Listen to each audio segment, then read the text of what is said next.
esto que estamos estudiando. La semana pasada estuvimos hablando acerca del pastorado. Hoy vamos a hablar acerca de los diáconos, que constituyen otra clase de oficiales.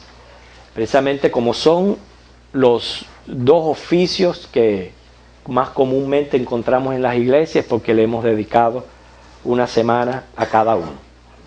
Pero yo encuentro, usted dirá, ¿para qué el estudio si yo no siento el llamado para diácono ni algo así? Bueno, vamos a aprender. Como iglesia tenemos que aprender también a tener convicciones correctas en cuanto a este oficio. Sin embargo, del término diácono sí podemos aprender, de lo que significa diáconos. Diáconos significa siervo. Fíjense qué clase de significado. Eso hemos dedicado el culto de esta noche a hablar acerca del servicio. El término viene del griego diáconos y significa siervo, pero no es cualquier siervo. Usted sabe, el griego es muy rico en su lenguaje, en su vocabulario. Y ellos, por ejemplo, tienen diferentes escrituras para señalar diferentes sentidos que le dan a una palabra. En español, nosotros estamos limitados a decir un siervo o un criado.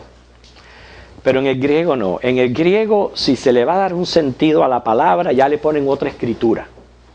Con la misma raíz, pero con otra escritura. Y la palabra que aparece para diáconos, lo que está denotando es el criado de la casa, que tú lo ves ahí esperando al lado en la mesa de su amo.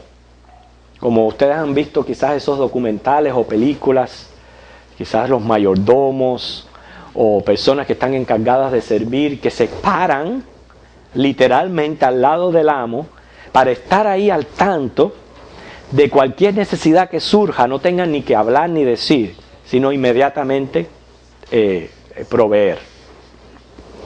Serví mesas por mucho tiempo y yo me esmeraba en mi trabajo.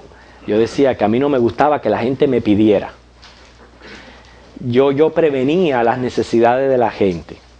Y si yo veía a alguien que lo que estaba tomando ya iba quedando poco, antes que me dijera, deme otra soda o más té, ya yo iba allá y se lo ofrecía. Así era como yo me gustaba hacer mi trabajo cuando servía las mesas. Y eso es lo que está denotando esta palabra diácono. A una persona ahí, un criado, pero no es porque lo mandan a buscar, no. Ahí listo para que cualquier cosa que se presente esté listo, o también está denotando a alguien que va al supermercado por el amo. Así que si usted le hace mandados a alguien, usted está diaconizando. Eso es lo que denota lo que es el término. Y precisamente, fíjense, se usa con relación a Cristo. Tiene una diferente escritura, pero en esa porción bíblica, en Marcos 10:45, vamos a ver ese versículo. Marcos 10:45.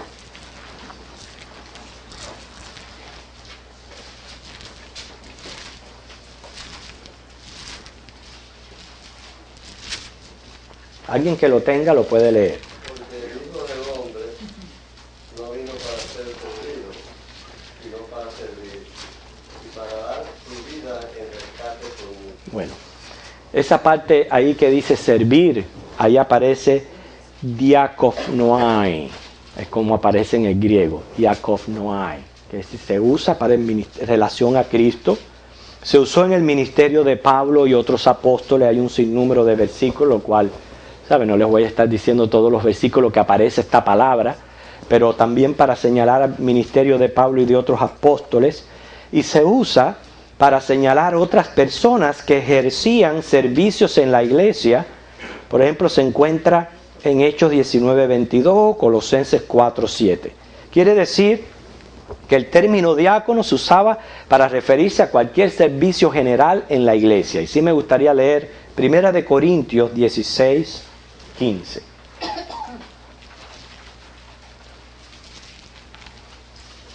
Primera de Corintios 16, 15. También otra persona que lo tenga, lo puede leer. Hermanos, ya sabéis que la familia de Estéfanas es la primicia de Acaya y que ellos se han dedicado al servicio de los santos. Que es dedicado al servicio. Ahí aparece también diacobiaf. O sea, es otra escritura porque tiene otro sentido, pero todo en la raíz de lo que es un diácono. Quiere decir, hermanos, todos aquí presentes, sin excepción de nadie, todos hemos sido llamados a servir, a hacer algo por la causa del Señor. Esta mañana en la escuela dominical veíamos el ejemplo de Tabita, donde que ella murió y fue resucitada, pero era reconocida, dice, por las buenas obras y las limosnas que hacía esta mujer. Ella se dedicó su vida a servir a los demás.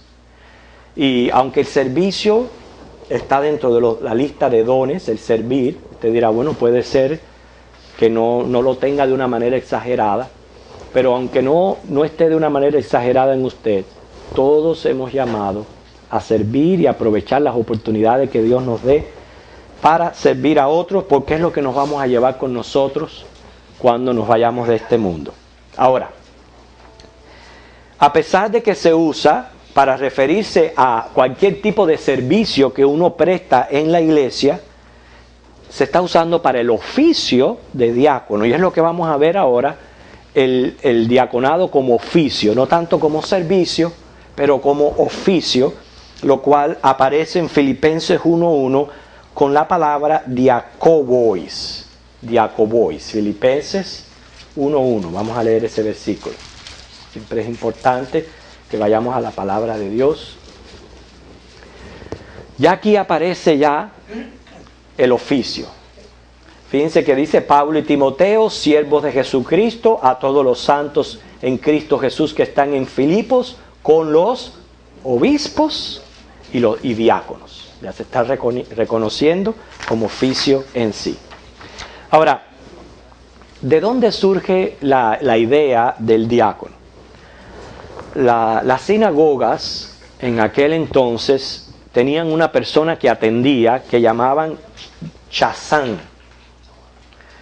Sin embargo, el chazán a lo que estaba relacionado era a servir en la adoración, quizás a guiar la adoración dentro de la sinagoga. Y tenían otros que colectaban las ofrendas. Pero ni el chazán, ni los que colectaban ofrenda como hacen nuestros ujieres, no están sirviendo como prototipo para el diaconado. Yo diría que ¿de dónde surge la idea? La idea surge de la necesidad de estos hombres, donde fueron por primera vez seleccionados como oficio en Hechos 6, del 1 al 6. Vamos a leer ese capítulo. Hechos 6, del 1 al 6.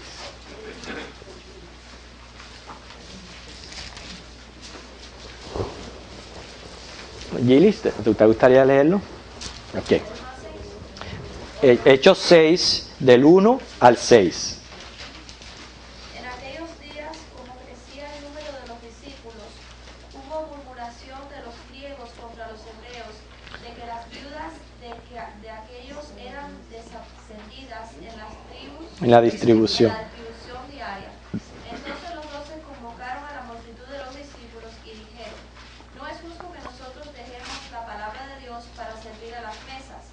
Buscad, pues, hermanos, de entre vosotros a 7 varones de buen testimonio, llenos del Espíritu Santo y de sabiduría, a quienes encarguemos de este trabajo.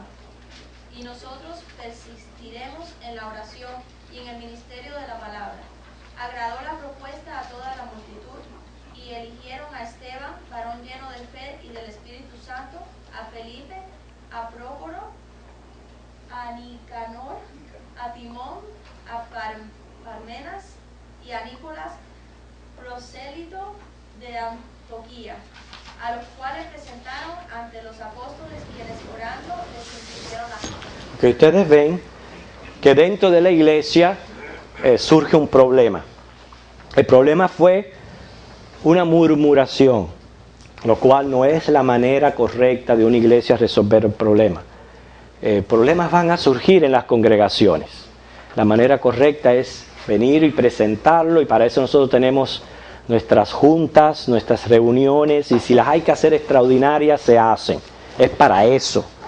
O sea, no es para estar murmurando alrededor, sino es traer el asunto a la iglesia, como hicieron después cuando surgió un problema en Antioquía. Hubo una murmuración de que a las viudas de los griegos no las estaban atendiendo apropiadamente. O sea, estaban siendo desatendidas en la distribución diaria. O sea, hay que estudiar Hechos, que gracias a Dios lo estamos estudiando en la escuela dominical, y entender el trasfondo de esto, que ustedes recuerdan que la situación se estaba agravando cada vez más, me imagino económicamente, y la iglesia pues estaba trayendo ofrendas para que todos pudieran tener las cosas en común y no hubieran necesitados. Sin embargo, aún teniendo esos fondos, encontraron que las viudas de los griegos no estaban siendo atendidas, que todavía no había entrado la gentilidad. Estamos hablando, cuando decimos griego, eran judíos que no vivían allí en Jerusalén, sino estaban fuera. Entonces, la necesidad era distribuir las finanzas apropiadamente. ¿Cuál fue la solución? Buscar 7 varones con 3 cualidades. Fíjense que después nosotros leímos en Timoteo otros requerimientos del diaconado, pero en ese momento que surgió el oficio, porque ya yo les repetí ya, la idea del servicio estaba ya en la iglesia. Tenían que tener 3 cualidades. Número 1, buen testimonio. Y según vemos en 1 Timoteo 3:7, estas personas no podían tener nada escandaloso que se les pudiera reprochar. Número 2, llenos del Espíritu Santo. O sea, debían de ser personas íntegras, honestas. Cuando hablamos llenos del Espíritu Santo, obviamente no eran carnales, sino eran personas que estaban dando evidencia que sus vidas estaban siendo guiadas por el Espíritu de Dios. Y número 3, llenos de sabiduría, porque si iban a prácticamente administrar finanzas y los negocios del Señor, pues debían de ser buenos administradores y hacerlos con sabiduría. Entonces, por eso es que eran 3 cualidades bien importantes a la hora de seleccionar a estos varones. Ya vimos aquí cómo la propuesta agradó a la multitud de los que estaban reunidos, o sea, la iglesia, lo que nos enseña a nosotros que a pesar de que hay oficiales en la iglesia para dirigirla, es la iglesia la que toma la última palabra. Y fue la iglesia la que dio su último voto y decir, estamos de acuerdo con que procedamos así. Y señalan a estos hombres, los cuales si usted está buscando nombres para ponerle a alguno de sus hijos que esté por nacer, ahí tiene una buena lista. ¿Okay? Pero qué importante era que estos hombres no estaban llenos de sí mismos, sino que estaban llenos del Espíritu Santo, o sea, sometidos a la voluntad de Dios. Sí vale señalar de que los nombres eran todos nombres griegos, aparentemente de los judíos. Cuando decimos judíos griegos, eran judíos que habían nacido dentro del helenismo. ¿Entienden la idea? Es como, por ejemplo, muchos de nuestros hijos que son nacidos aquí, son americanos, llevan en sus raíces la sangre latina, pero son americanos de aquí. Esa es la idea de este grupo que estaba siendo señalado, y la iglesia usó mucha sabiduría. Fíjense, si la murmuración resultó de los griegos, pues lo más obvio es que se nombren griegos para que ellos fueran quienes ministraran las finanzas, y con mucha sabiduría así le callaban la boca a todo el mundo. ¿Ok? Vimos ahí como en el versículo 6 ocurre una ordenación. Los apóstoles impusieron las manos sobre aquellos primeros diáconos. Es algo que ha seguido por tradición el que cada vez que hay una ordenación de diáconos se impone las manos sobre ellos. Pero según Ryrie, el imponer las manos es un signo formal de designación para un servicio especial. Es para eso que se imponen las manos. No es para transmitir a estas personas más espíritu ni más nada. Al contrario, estas personas ya deben de estar, como dice, llenos del Espíritu de Dios. Simplemente el poner las manos y el ordenar es designando un servicio especial a lo cual son puestos aparte. En conclusión, aquellos 7 hombres fueron apuntados para ministrar las necesidades de los pobres en la iglesia. Entonces lo que vemos que los primeros diáconos, un diácono puede servir en muchas áreas dentro de lo que la iglesia se lo permita, porque siempre va a ser un servicio. Pero sí, los primeros fueron seleccionados para servicios prácticos. O sea, esa era la responsabilidad de ellos, para que así los apóstoles pudieran dedicarse a la enseñanza de la palabra y a la oración. No tuvieran su mente preocupada por estar lidiando con estos asuntos de índole material o financiero. Entonces ese fue el origen prácticamente del oficio del diácono. Aunque ya la palabra se está usando, se usó en Cristo, se usó en algunos apóstoles y en otros cristianos, pero como oficio ese fue su origen y nos ayuda mucho a nosotros, al estar estudiando la doctrina de la iglesia y el oficio de diácono, entender para qué fueron seleccionados. Ahora vamos a hablar de las cualidades de los diáconos, las cuales, vamos a 1 de Timoteo 3, del 8 al 13. 1 de Timoteo 3, del 8 al 13. Ya la estuvimos leyendo en nuestra lectura, pero vamos a tenerla abierta porque voy a señalar algunas cosas.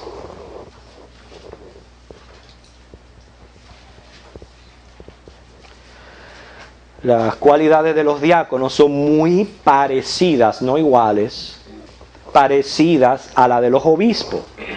O sea, cualidades morales y espirituales más elevadas. Ahora, el hecho de que esté aquí para obispos y para diáconos no significa que no sea para el resto de la iglesia. Yo pienso que las cualidades que se mencionan aquí la debería de procurar todo aquel hijo de Dios que es temeroso de él. O sea, no son cualidades restringidas a los candidatos para diácono. No son cualidades que con mucha seriedad debería de perseguir todo cristiano. Porque des en cuenta que son cualidades morales y espirituales bien elevadas que nos conviene. Pero están aquí en Timoteo porque ya que la iglesia debería de procurarlas, el diácono no es que debería de procurarla. El diácono tiene que tenerla. ¿Ve la diferencia? Son para toda la iglesia debería de ser así.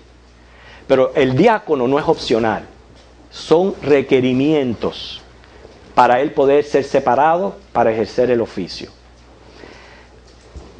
Cada vez que nosotros entrevistamos a los diáconos que se les seleccionan aquí en la iglesia, una de las cosas que he aprendido del doctor Asco es una pregunta que él le hace a los diáconos, la cual es bien importante, los pone a pensar y tapa bocas y en fin.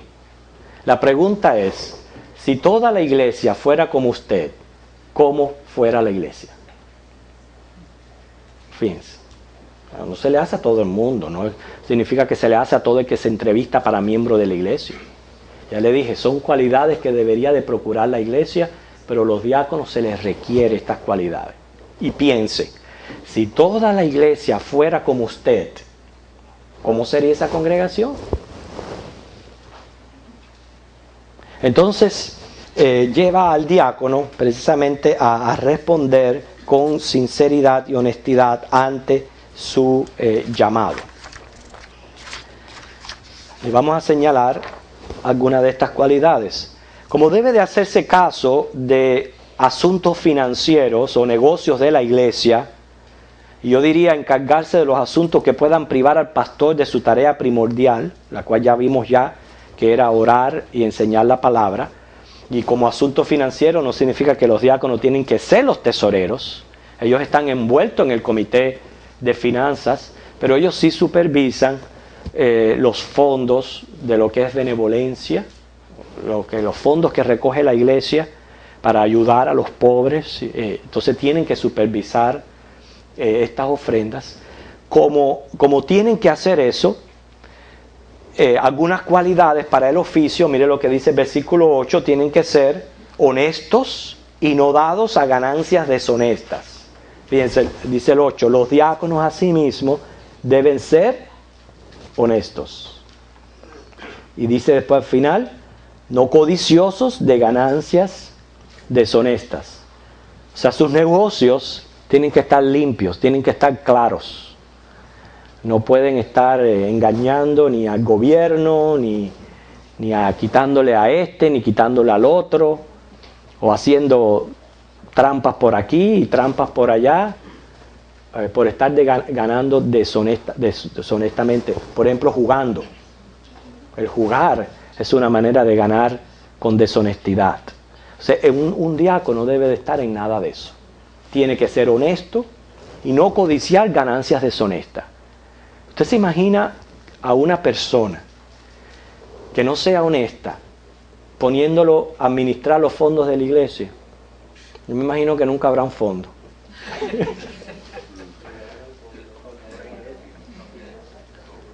O inventando necesidades o repartiéndole a quien no le tiene que repartir. Porque hay que usar mucha sabiduría, déjeme decirle. Hay mucha gente que quieren vivir de la misericordia y la bondad de las iglesias. Y muchos no es ni porque necesiten. Entonces el diácono o el que está administrando esos fondos tiene que usar mucha sabiduría para administrar los negocios. Y hay gente también que no quiere trabajar. Quieren vivir de la iglesia y no quieren trabajar y quieren que la iglesia le esté pagando esto y le esté pagando aquello. Y todo eso el diácono lo tiene que supervisar. Entonces por eso es que tiene que tener estas cualidades de honestidad. También tenían que tener cualificaciones bien específicas en cuanto a su carácter personal, su familia y su fe. ¿Por qué? Porque él viene a ser un ministro de toda la congregación, por tanto tiene que desarrollarse con decoro y con dignidad. Sigue diciendo el versículo 8 ahí, sin doblez. Qué palabrita esa cortica, pero cuánto encierra. Cuando decimos sin doblez, primero implica que no debe de ser de un doble ánimo, como dice Santiago. No puede ser como la ola del mar, que va para allá y para acá. No puede ser de doble ánimo. En otras palabras, hoy me va bien mal, hoy el día me está yendo todo mal. Pues como me está yendo todo mal, yo no me siento con disposición de hacer nada. No, el diácono tiene que siempre estar listo, siempre tiene que tener el ánimo, a pesar de las circunstancias que esté pasando, siempre tiene que estar presto. Y si tiene que tener el mismo ánimo para servir al Señor, o sea, no es cuando me sienta bien o cuando yo quiero, tampoco puede ser de esas personas que piensan una cosa hoy y mañana otra. ¿Okay? Sí, tiene que ser un hombre de una sola palabra, o sea, de firmes convicciones. Y otra de las cosas que no debe de ser, por eso dice sin doblez, abarca mucho, una persona de doble lengua. ¿Usted ha visto alguna persona de doble lengua? Hay mucha gente que tiene doble lengua. ¿Okay? ¿Usted sabe lo que es una persona de doble lengua? Que viene y le dice una cosa a Mercedes y después va y le dice otra cosa a Onelio. Es de doblez, tiene doblez en su manera de... Entonces fíjense todas estas cualificaciones y cualidades que debe de tener un hombre. No puede ser de doble lengua. Usted se imagina a una persona la cual es separada por la iglesia para ministrar necesidades en la iglesia. Muchas de estas necesidades son confidenciales. La gente no quiere que se divulgue que usted está pasando por esto y por aquello. Y que usted llame al diácono a su casa, le abra su corazón, con toda honestidad le cuente su problema para que el diácono le sirva, y ese diácono coja el teléfono, el email, y se lo cuenta a medio mundo. Por eso dice ahí, sin doblez. No puede ser de doble ánimo, de doble palabra, ni de doble lengua. No tiene necesariamente la responsabilidad de enseñar. Por eso yo les dije que aunque las cualidades con los obispos, que sí son aptos para enseñar, se parecen a las del diácono, pero no son iguales. No podemos confundir, no necesariamente el diácono tiene que tener el don de la enseñanza. Hay muchos que sí lo tienen, y muchos Dios los usa enseñando y son diáconos.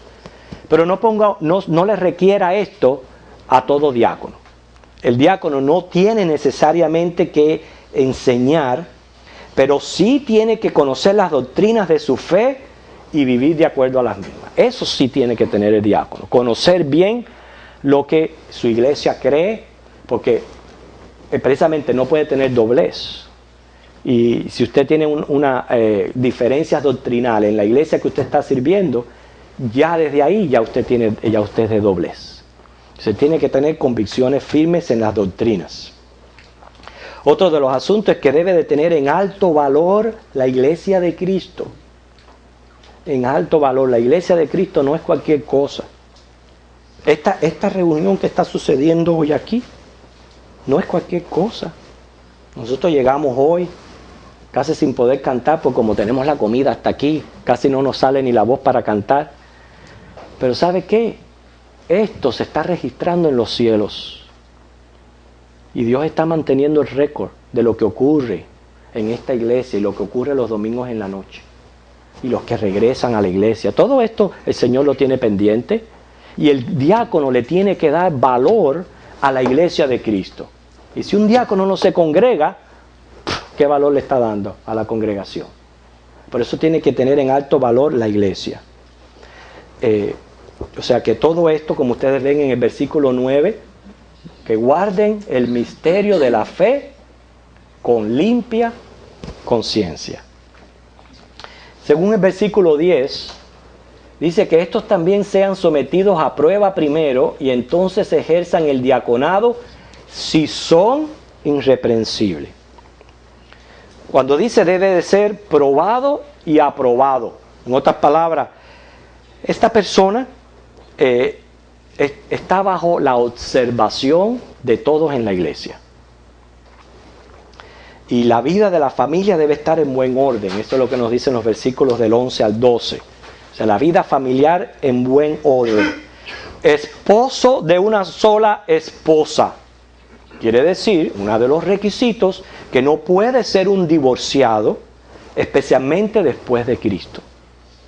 Si después de su vida, después de Cristo, yo sé que yo lo siento, muchas cosas suceden, a veces no es ni cosas que no se pueden evitar, pero una vez que tú te divorcias después de Cristo, ya eso automáticamente te descualifica para ser un diácono de la iglesia. Él tiene que ser esposo de una sola esposa. Y las cosas de su casa en orden. ¿Por qué? Porque no hay mejor lugar para mostrar el carácter cristiano que en la casa. Ahí es donde se muestra el carácter cristiano, porque allí sí no hay pretensiones. Usted puede pretender en la congregación y vestirse más o menos, pero en la casa no. En la casa tarde o temprano usted se va a demostrar como usted. Por eso es que parte de ese proceso de observación involucra la esposa, involucra entrevistar a la esposa, que ella nos dé la opinión de cómo es su esposo en la casa, cómo están las cosas, porque claramente si usted no puede ministrar su pequeño núcleo familiar, ¿cómo usted va a venir a administrar la iglesia?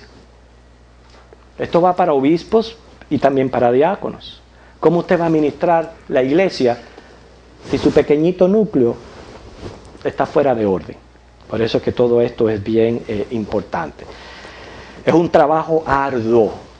No es fácil, ¿verdad, hermano Pascual? No es fácil. Yo no sé por qué la gente pretende esto sin ser llamado, porque es un trabajo arduo. Es venir a reuniones, cuando todo el mundo se va para su casa, usted se tiene que quedar en reuniones.